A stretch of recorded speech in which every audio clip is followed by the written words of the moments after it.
nyaka ne ocham muma kendo obeda omielemo mar bedo jalup jatenda UDA. Adwani mundo ayie gi gima Meshak wacho. And mano en ni Professor Kindiki ose approach leadership ne 2 levels.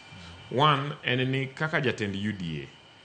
Ineno kosebedo kotudore gi jotelo mag UDA. A number of times he odhi ogubura e office gi the officials mag UDA want to understand omigi directions on behalf of the president on what needs to be done. A number of times kuwuotho around the country toriwore gi jotend UDA ma national level, but also jotend UDA mantie grassroots. Okay?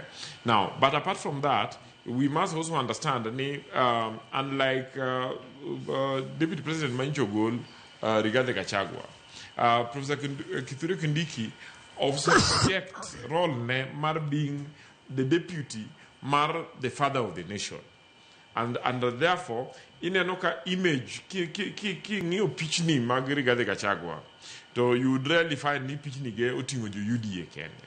Ibro you ni engija ODM, engija Wiper, engija PA, en kamana mana modie to chama manitie area no, iyudo koriwo jogo kendo tiyo kodgi kamoro achiel. That in itself help push agenda ma president ma en ni serikal mar Kenya gi siasa mar Kenya nigi nafas mar ogendni te to gi mar ji irrespective of siasa mitimore nade siasa migoyo gi party manitie. So the vision ma president mar broad based government onge ng'ama konye timo maloyo Professor Kithure Kindiki nikech en ng'ama riwo ji. Okay? En ng'ama riwo ji beyond UDA. And kineno the other things any UDA ne nigi manifesto. To manifesto ne weche mag udi, weche mag industries, weche mag agriculture, weche mag health, and so on. Akineno Kithure Kindiki move around the country, focus ne on gik motimo en ineno ka weche mag empowerment gi audio visit projects mag agriculture, projects mag hospital through Kano be beginning of the year, no the assess project man president or launch loso center mar aquaculture gi research mar rech ma serikal okete 1.5 billion.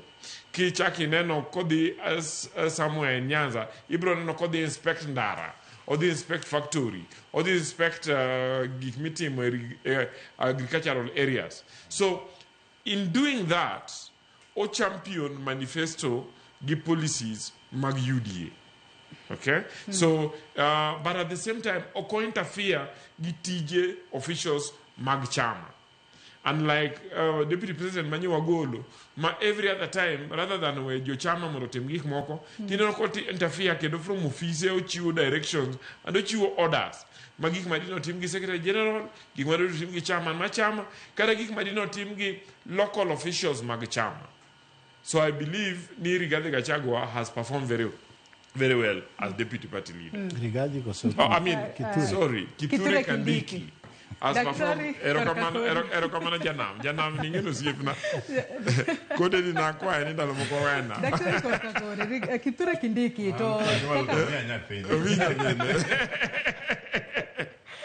Maka ngenu go wache top 10. Daktari